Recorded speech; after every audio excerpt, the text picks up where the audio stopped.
Labdien! Namaste! Šodien pilnīgi negaidīts tāds saruna par valsti un par nacionalitāti. Kāpēc šodien atnāca šī saruna? Jo pastāstīšu bišķi pirmsākumus jau kādu laiku, tas nebūs pareizi teikts, laikam pēdējās dienas, nedēļu es zīmēju, varētu teikt, ikonas kā svētbildi ar Dievmāti Mariju vai Sofiju, kā katrs šo enerģiju sajūt.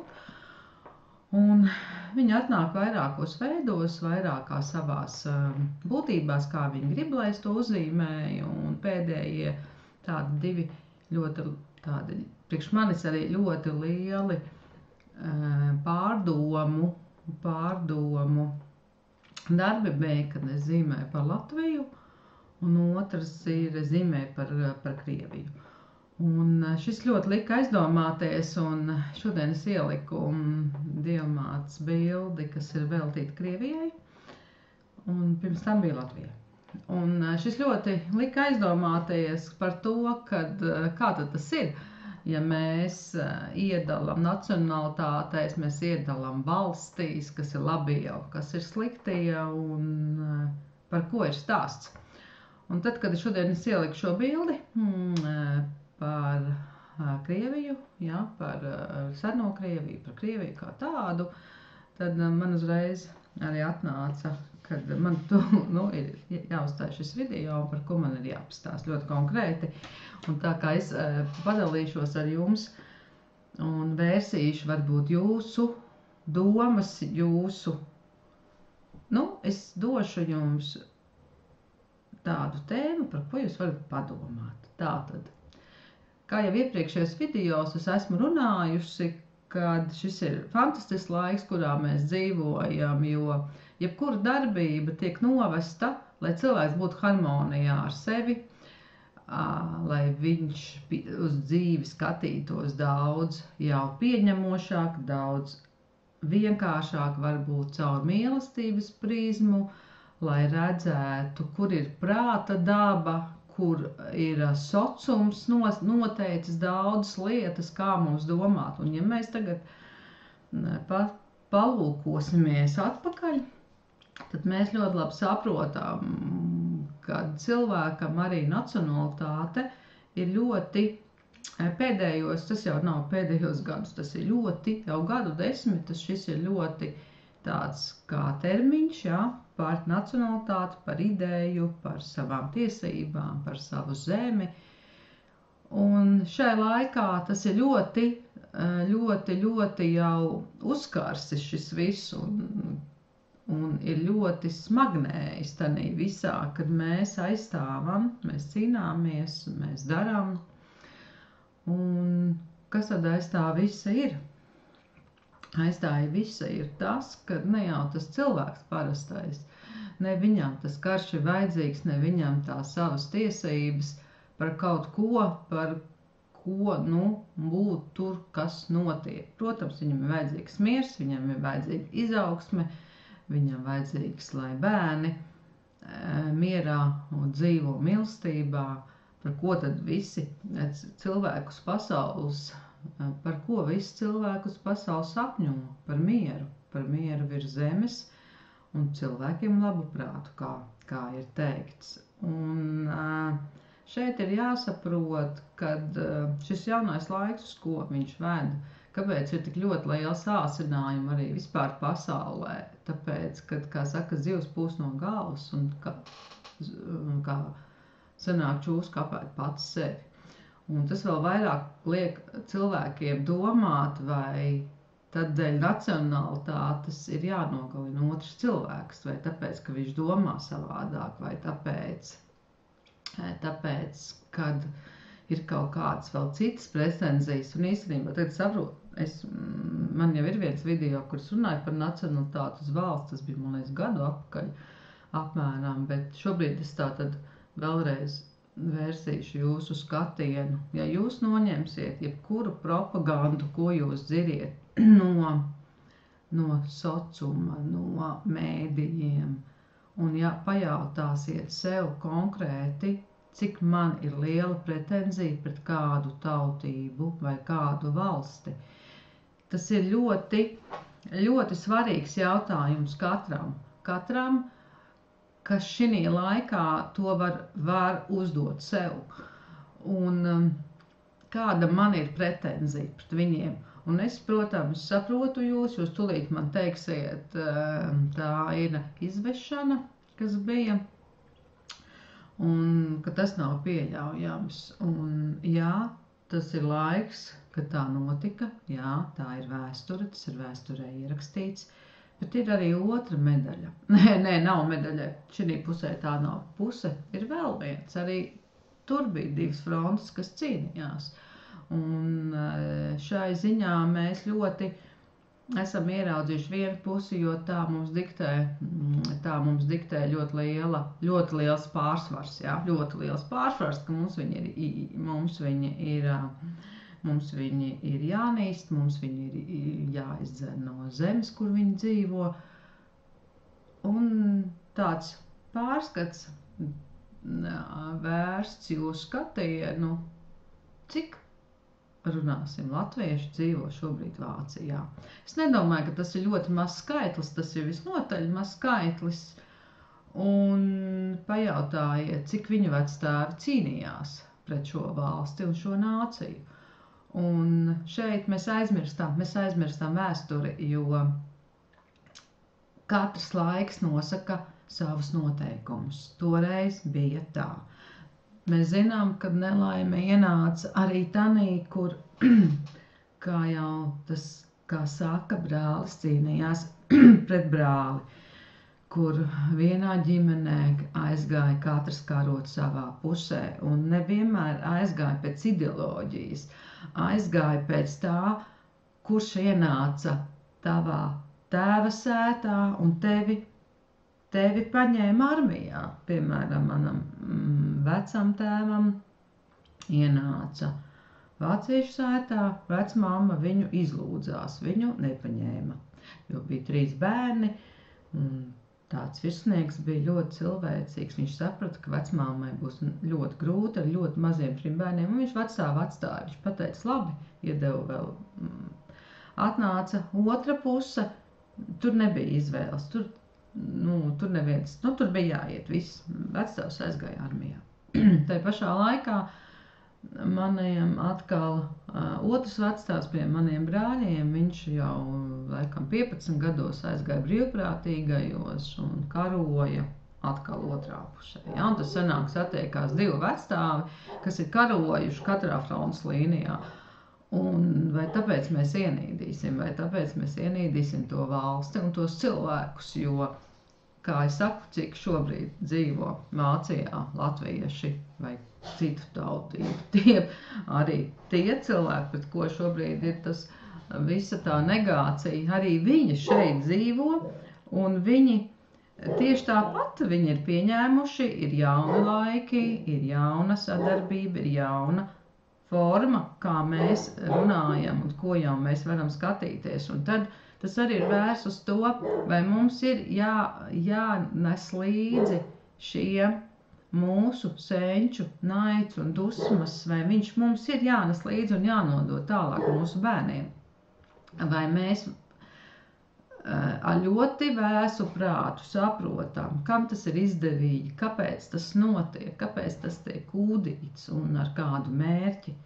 Un šeit ļoti godīgi vienām pret otru, ja mēs pajautāsiet vēlreiz sev, vai man ir vajadzīgs šis naids, kas šobrīd tiek kultivēts attiecībā uz kādu no tautām. Jo jūs saprotiet, ka tas jau nav tikai šīs 2 frontes, ir vēl valstis, kuras arī, kā mēs zinām, cīnās par savu zemi, par savu ticību, par savu pārliecību, un tādu punktu pasaules šobrīd ir vairāki, ja? Tā kā, un visur tas ir viens, tā ir nacionalitāte un valsts, un tā ir sava zeme.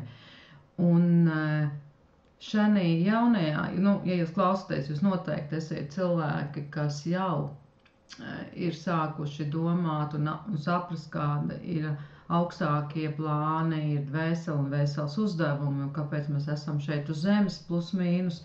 Es domāju, no jums katrs saprot par mācību stundām, ko mēs šeit ejam, ko mēs mācamies, kādu dvēseli šeit iegūt, un tā arī ir mācību stunda.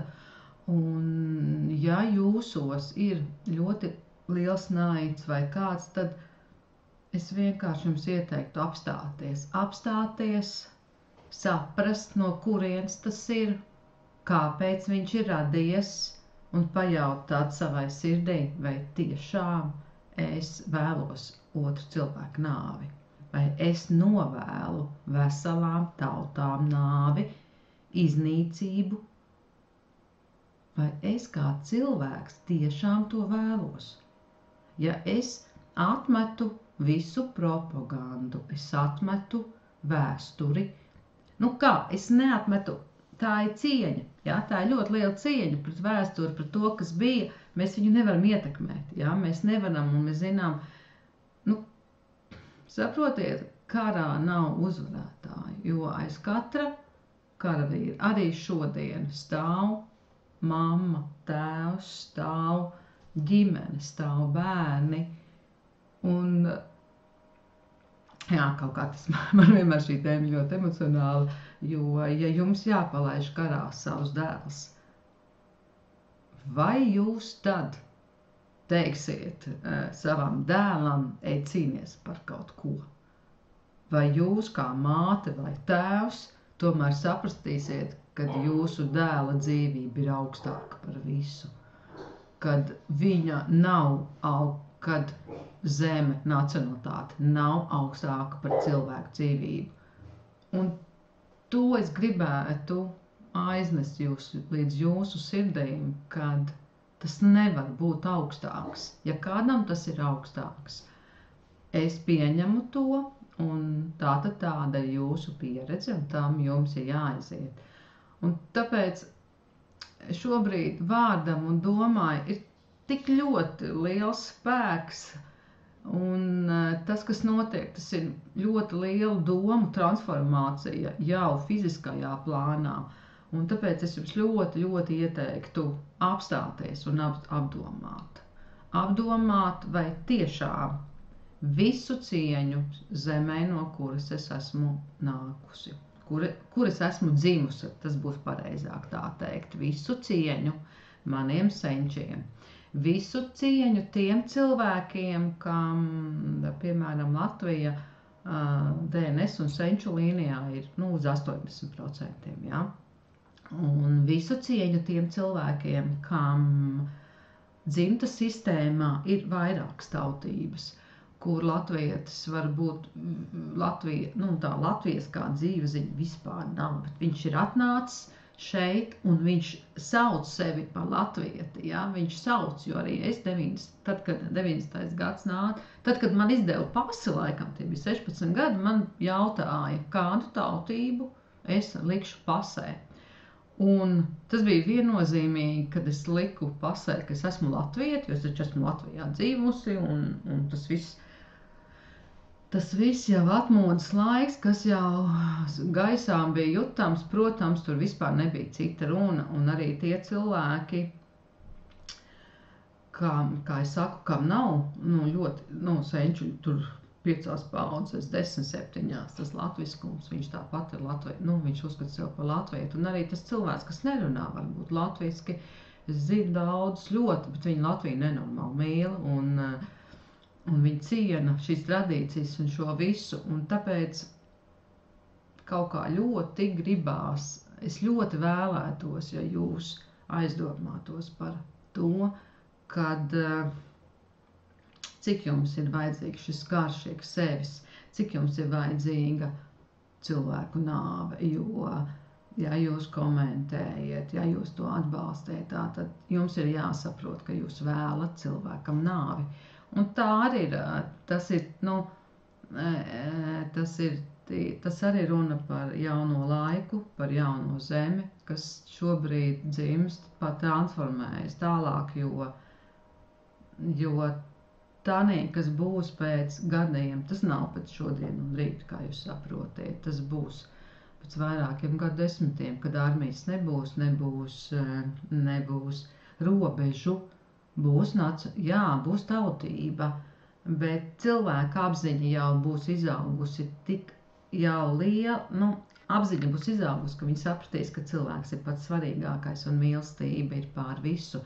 Un tas ienes jaunu laiku, mēs esam tai dziļakmenī, kas ieliek. Un ja jūs ātrāk apzināsieties, ātrāk izstrādāsiet savas bailes, ātrāk paskatīsieties savām bailēm acīs, ātrāk piedosiet tur, kur dzimtā kāds ir cietis un kur ir kāds pāridarījums bijis, palasīsiet vēsturi, sapratīsiet, ka šis laiks ir par piedošanu, šis ir laiks par piedošanu, par mīlestību viens otrā, par to, kad, atcerieties, bija tāds zīmējums, kur mazi bērni ļoti daudzām tautībām stāv apkārt zemeslodē, un tur tautība neizšķira. Protams, es tādu tautību neizšķira, jo viņš ir bērns, un kā es jums teicu, ja jūs ejiet ar saviem 2 maziem bērniem un jums blakus ir citautības bērns, par ko ir noskaņota visa sabiedrība, un jūs kā māte, jūs ļausiet nogalināt to bērnu, kas nebūs jūsu bērns. Jūs varēsiet mierīgi noskatīties, kad nogalina, jo viņš ir citas tautības, citas rases bērns. Vai jūs tomēr jums pieslēgsies mātes mīlestība, zemes mīlestība, kad viss ir viens, dievmātes mīlestība, un jūs viņu pasargāsiet, aizdomājieties. Vai jums kaimiņš ies pret kaimiņu, vai brālis ies pret brāli, vai tiešām jūs šinī laikā vēlties to, lai tas tā notiktu, kur es ļoti labi zinu ģimenēs, kur arī šobrīd, jā, tas nav frontes līnijā, jā, tas nav, bet brālis iet pret brāli, vai brālis iet pret māsu, vienalga kādā tas notiek jūsu ģimenēs, un apskatieties, pajautājiet sev, kāpēc jums tas ir vajadzīgs, un es saku vēlreiz, ja jums ir tik liels naids, tad sāciet ar to naidu strādāt, vai tiešām jūs gribat ar to naidu aiziet kapā līdz, un tas naids pie jūsu nāves, viņš būs klāt. Protams, ja jūsu dvēseli to būs izvēlējusies, jūs iziesiet šo mācību, bet vienmēr ir ceļi, par ko dvēseli iet, un ja jūs ļoti godīgi sapratīsiet, ka jūs esat noguruši no šī naida, noguruši no šī kara, no bailēm, jūs apstāsieties un sāksiet kaut ko ar to darīt. Sāksiet risināt, saprast, izprast, sāksiet kontrolēt savu domu gājienu, kur ir mana doma, kur nāk sāpe no dzimtas, kur ir sociuma ielikts modelis, kā man pareizi ir jādomā un kā ir būt pareizi. Un visu cieņu es arī tai pašā laikā ir kaut kas liels, un tā ir sistēma, pret ko nevar cīnīties. Un mēs pieņemam un dodam tai vietu, ka tam ir jābūt. Un tam, kas šobrīd notiek pasaulē, ir vieta. Bet es tikai vērstu jūsu uzmanību uz cilvēcību, uz jūsu iekšējo mieru. Jo, kā teicu, es zīmēju šobrīd tāds ļoti skaists bildes. Es jums parādīšu. Jā, tie, kas atpazīs šī bilde, nāca tātad, jā, tā ir Dievmāte Marija. Es saku, kā jūs katrs to sajutīsiet, jā? Kā jūs redzēt, tā ir Latvija un tā ir viņa ir kā sargātāja, lai viss notiktu. Pēc iespējas pašā labākā scenārijā vienā pret to otru. Un tā ir ļoti, ļoti liela mīlestība, tā ir ļoti, ļoti liela enerģija. Tāda, ja es varu pielikt tuvāk jums viņu, varat viņu saskatīt. Arī seģeni, ja, un Latvijas tēvu. Ja, tātad, kā nosauksiet Laima vai Māra, tas ir jūsu pārziņā, bet enerģija. Ja tie, kas sajūta, ir viena, un jūs sajūta, cik liela mīlestība ir par visu, kad viņa mūs sargā, un vai, kā jums liekas, vai viņa šķir tautību? Es tagad sargāšu vienu, bet nesargāšu to. Vai es iešu pret to, kas nogalināja savu brāli? Tā ir ļoti liela līdzjūtība, līdzcietība, pieņemšana, lai katrs atrotu savu dvēseles mieru sevī. Un ir vēl viena, kas tapa aizvakar laikam, ja? Tā ir vēl viena. Viņa ir savādāka, jau ar citu izpausmi, bet enerģija ir viena un tā pati. Te ir bišķi savādāk, jo enerģija, bet tā enerģija par līdzcietību un mīlestību ir viena. Un tāpēc es gribu viņus, šos visus darbus, var redzēt Instagramā, manā kontā, viņi tur ir vairāk, šīs tāda sērija. Šobrīd top, arī var pasūtīt individuāli sev tādu svētbildi, kur var ielikt nodomu, ko jūs vēlaties. Bet jautājums, kā jums liekas, vai šī enerģija, vai viņa dala cilvēkus nacionalitātē, valstī, piederībā? Kā jums liekas? Vai viņa dala, vai viņa attaisno naidu brālim pret brāli, brālim pret māsu, mammai, vienalga kādā ģimenes kontekstā jūs to izvēlēsieties, vai viņa to attaisno? Nav attaisno un neattaisno, bet tas ir tikai jūsu sirdīs, kas jums notiek iekšā. Un iekšējais karš, viņš vienmēr iznīcina pašu cilvēku. Un vai jums vajag celties ar bailēm, vai jums vajag nepārtraukti baidīties? Jo ja jums tas viss ir tā, tad tā ir lieta, kas jums ir jāpārstrādā. Viņa ir jātransformē, viņai ir jāizrunā, jāizraud, bet uz viņu ir jāpaskatās. Saprotiet, jūs nevarat neskatīties. Ja es to redzu, kā man te tāds eņģelīts ir, ja es viņu redzu, es nolieku, es redzu, un tad no šīs pozīcijas, starta pozīcijas, ka es to redzu, es sāku darboties un darīt kaut ko ar to, kas ir manī. Ja manī ir bailes, es nesēžu, neraudu, es ceļos un daru. Es domāju, kā man darīt, ko man darīt, ja?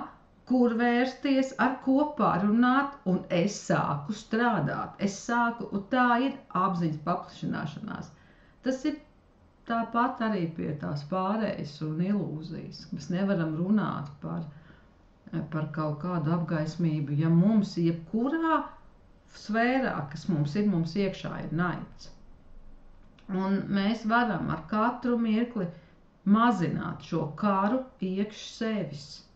Jo jūs saprotiet, ka Dievs mīl visus, un Dievmāte tieši tāpat, vai jūs esat latviešu dzīvu ziņas piekrastēji, vai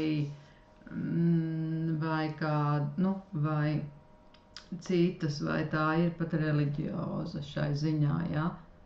Mīlestībai nav noteikta seja. Mīlestība, viņu nevar apzīmēt kā šeit. Man prasa, kāpēc jums nav seja? Viņai nevar viņu nevar uzzīmēt ar seju. Es nemāku uzzīmēt ar seju, piemēram. Viņai nav seja. Viņu jūt ar sirdi, viņu sajūt aklais un viņu sadzird nedzirdīgais. Tā ir mīlestība, kura strāvo starp mums. Un ja jūs kāds, tas ir tā kā telpā, kad reliģija un baznīca cik ir nodarījusi, tad saprotiet arī šeit, kad Dievmātes enerģija nav atkarīga no reliģijas. Tāpat Jēzus Kristus vai Sananda, viņš nav atkarīgs no konkrētas reliģijas.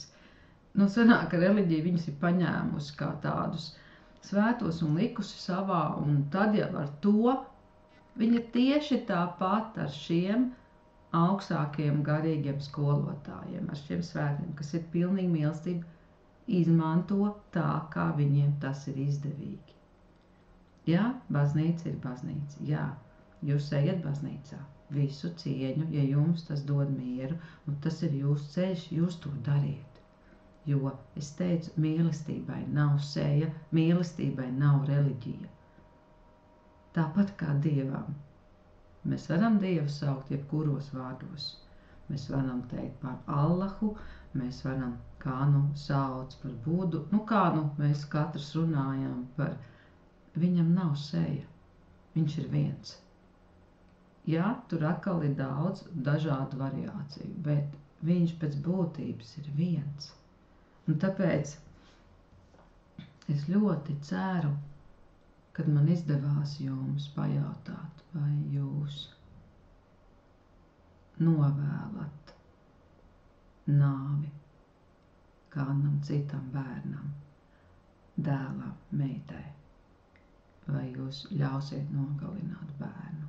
Ja jūs stāvēsiet tam blakus, vai jūs izbeigsiet kāru iekš sevis, jūs pieņemsiet nacionalitātes kā vērtību, kā cieņu pret tautu, kā cieņu pret to, ko viņa zina.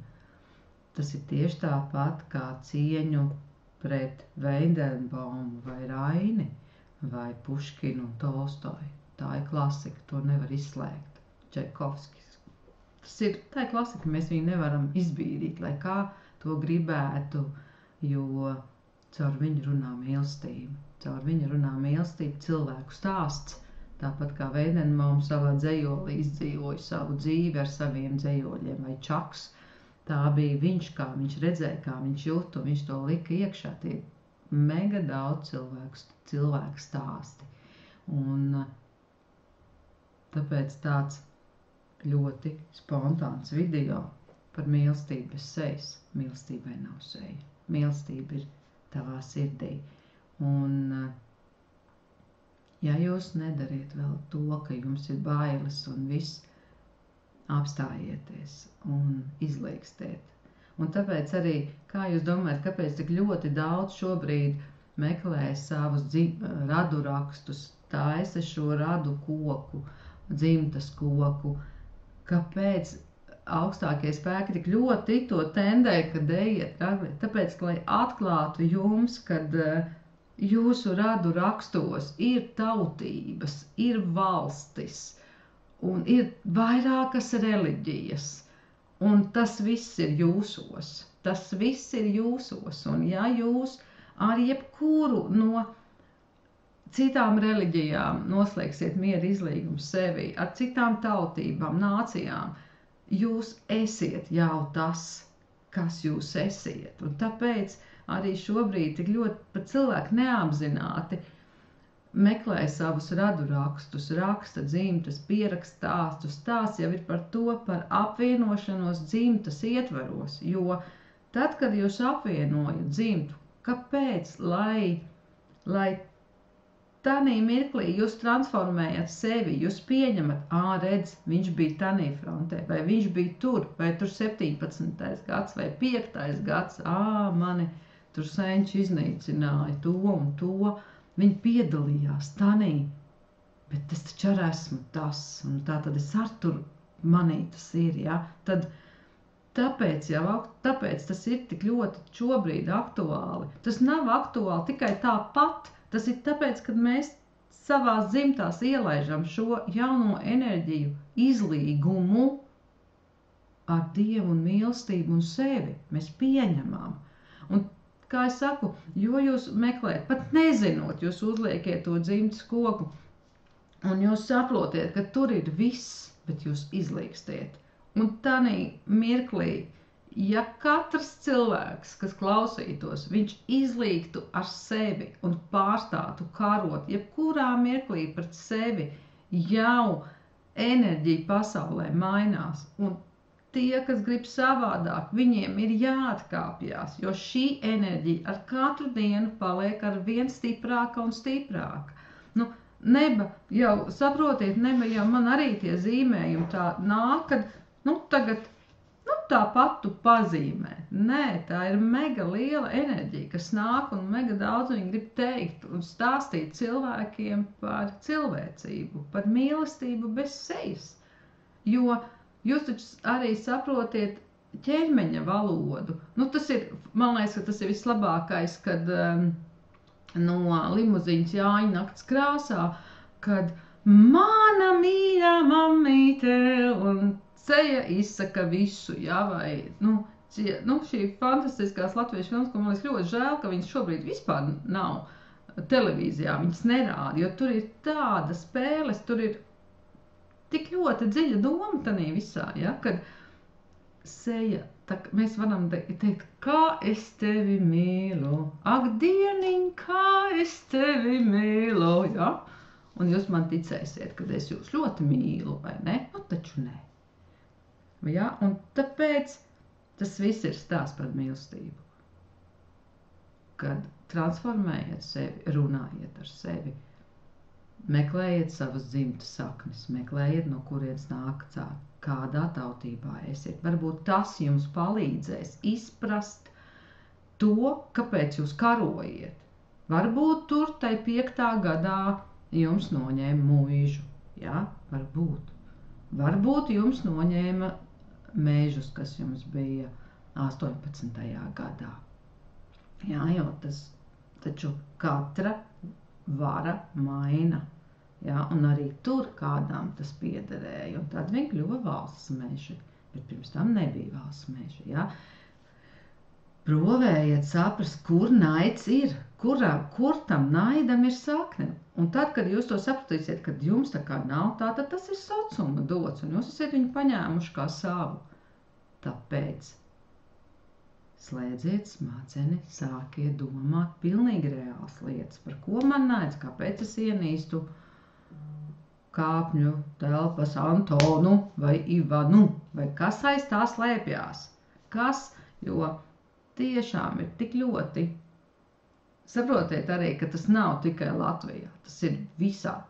Tas pats pirmais pasaules karš, kad bija Izica, ļoti skaista filma par Grieķiju un Turciju, par viņu karu.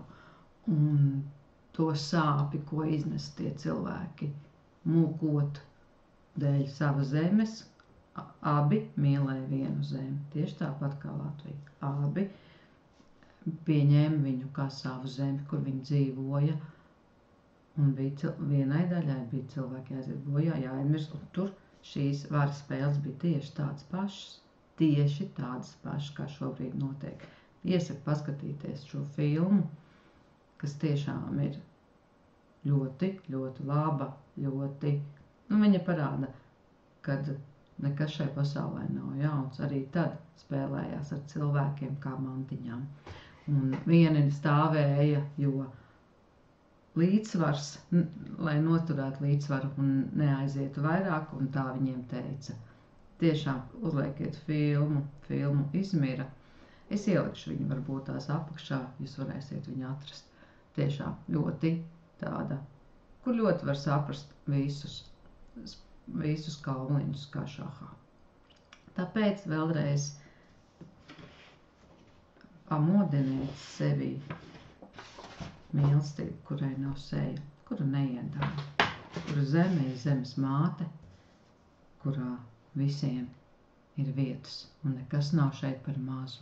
Mums ir vairāk zemes un skābekļu, un viss kā vispār ir, kā mums tiek teikts, tā kā mīliet savu tuvāko kā sevi pašu, sūtiet mīlestību.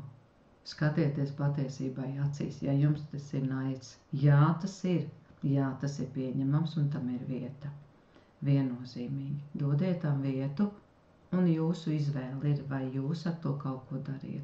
Ja jums varbūt ir jāpadzīvo šai naidā, vēl jāiziet, izejiet līdz galām, bet es katram no jums ļoti, ļoti vēlētos novēlēt atnākt pie mīlestības un saskaņas sevī. Nav nekas svarīgāks, nav nekas lielāks par šo spēku, ko dod mīlestība.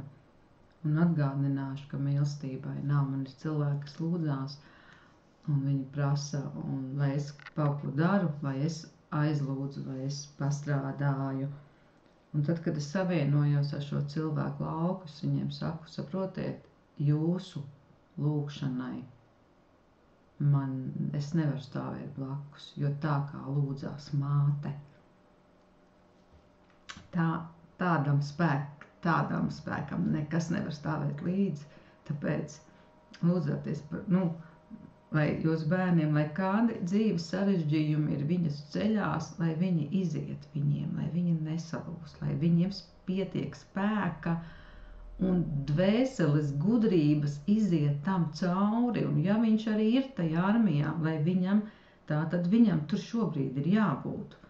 Tātad viņam ir jāiziet tai pieredzē cauri, un tad jūs to pieņemiet, un ar mātes mīlestību jūs viņu pavadiet un sagaidiet, jo dvēseles izvēlē nekas nav svarīgāks, tā ir tāda cieņa pret dvēseli, ja?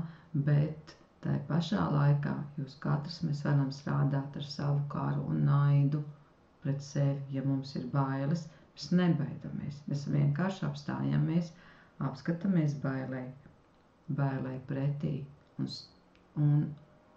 strādājam un priecājamies par to, kur ir kaut kas ģeniāls dzīmes, kā dziesmas vai jebkas cits, kur cilvēks izsaka savu mīlestību pret zemi. Jo tā ir viņa mīlestība, tā ir un nav tā ir ļoti liela cieņa, ka mēs dodam vietu un pieņemam to otru cilvēku mīlestību, mēs viņu nenorokam, mēs viņu neapmētājam ar akmeņiem, tikai tāpēc, ka viņš mīl to zemi, vienalga, kas tas ir, vai tā ir Izraela, vai tā ir Gāzes sektors, vai Palestīna. Viņš mīl to zemi. Es nerunāju par karavīriem un politiķiem, es runāju par pārastu cilvēciņu. Bet viņi visi mīl, tad kāpēc viņi karo? Saprotiet, ne jau cilvēkam tas ir vajadzīgs. Pat es novēlu jums to mieru saprast, un ielaist sevī, ka tas nav cilvēkam vajadzīgs. Ne man, ne jums, ne visiem tiem, kas šobrīd ir tur. Viņi visi grib tikai mieru. Un ja cilvēkam iedotu mieru, tad iedomājieties, kas izjuktu kādas industrijas, un visu jau kādā. Bet par to es negribu runāt. Un tas, kā es teicu, pēc laika, pēc gadiem, nebūs tavs dēls tev jāsūta karā vai meita, jo nebūs tā. Būs citas lietas, bet karā par nāciju un valsti nekaros cilvēki, jo tā būs tāda ļoti liela saskaņa un dvēseles atvērtība. Tas nebūs, ka kādam kaut kas pieder. Nē. Tas nav tā. Tas ir, kad ir apziņa jau, kad tu saproti, ka tev nav jākaro, ka tev visiem ir vietas. Bet, lai mēs tur nonāktu, katram no mums šī apziņa ir jāpaplašina un jāsaprot. Un tāpēc es jums novēlu, man ļoti pašai mīļa šī glezna.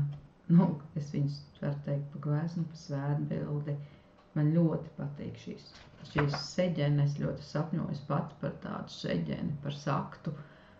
Un tad ir spēks, un viņa nešķiro, kādā valodā jūs tur runājiet.